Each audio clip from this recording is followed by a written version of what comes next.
So we'll go over the skills first. Aether Jump basically transfers your willpower into rage because of this node, March of the Time Devourers, and you just spam it for movement and getting back into rage. This is the active skill modifiers. Turret, it's just for rage into willpower while moving. Currently does not do enough damage with my current setup, but I still use it to gain willpower. This is the active skill modifier. Blood for blood, I use it for a little bit of damage, a little bit of attack speed. Basically, I'm trying it out. I'm just trying it out, honestly.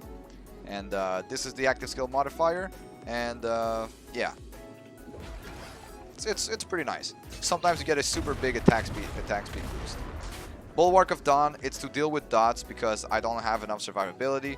So I cast Bulwark of Dawn with these skill modifiers. So increase the healing rate, and it's always on you. And we're trying to reduce the cooldown or increase the duration. So that's Bulwark, survivability. Lightbringer, very important, weakness on a hit. You get an all res score, increase your all res per enemy hit. So if you Lightbringer into a pack of mobs, you'll be practically invincible. Area of damage, and you also need the stun. Stuns enemy hit by Lightbringer. This will break the enemy's break bar pretty much instantly. It will remove 95% of it, and then you start hitting the enemy and he will instantly break. So Lightbringer, very good. Havoc Orb, main damage. Basically damage and more projectiles. Super good. This is the node that does the clusters. So we get 1, 2, 3 projectiles and 4 with the passive node Archeon's Teachings here. My stats. About 50-50 ferocity toughness for now because I need survivability. Later on I'll probably go attack speed and ferocity, or just ferocity, I don't know. But for now you need to survive somehow. So around 30k health is fine. Around 30k health you should be fine with Bulwark.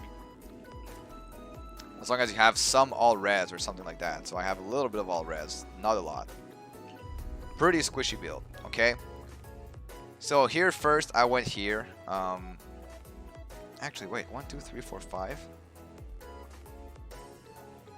Okay, no, this is fine.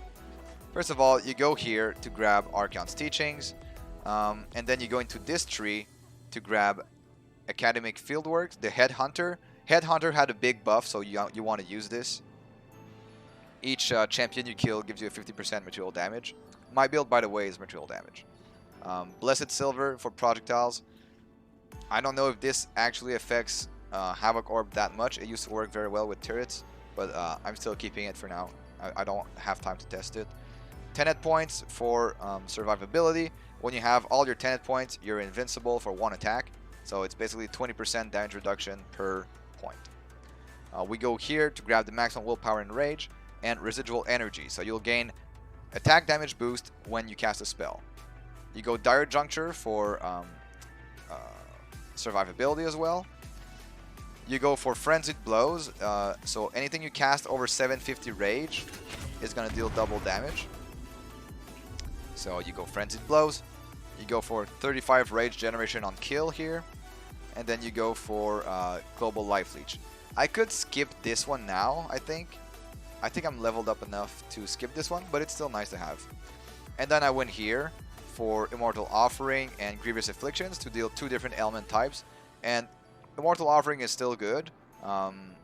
You can still stack a couple elements. You can stack a lot less, and it's a lot less powerful than it used to be. It used to be 1 stack was 5% and you could have 5, so it was 25% per stack. Now it's or per damage type, and now it's 10% with 10 stacks. Undertaker, super good. If you take Undertaker, grab this node here. Radius for the globes.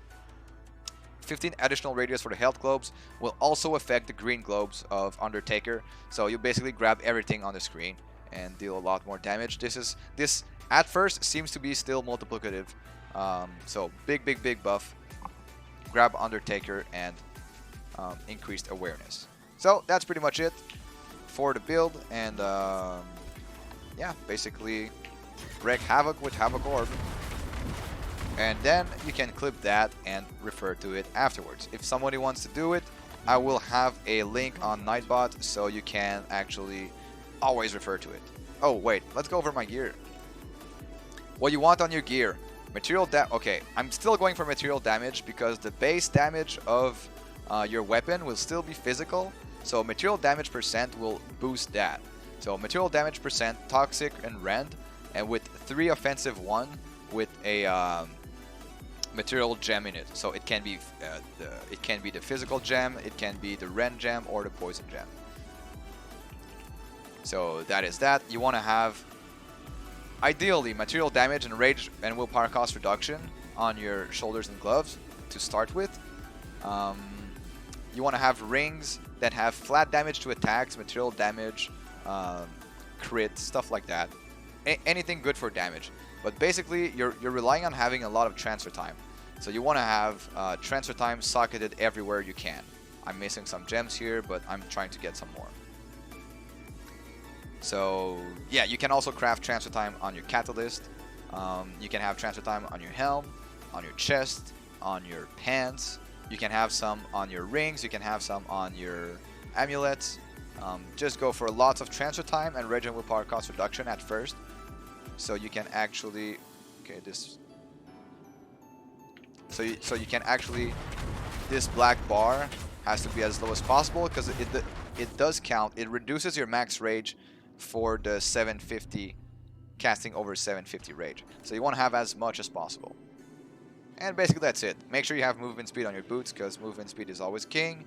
And material damage, transfer time, anything else to survive, like double all res, double health, stuff like that. Alright.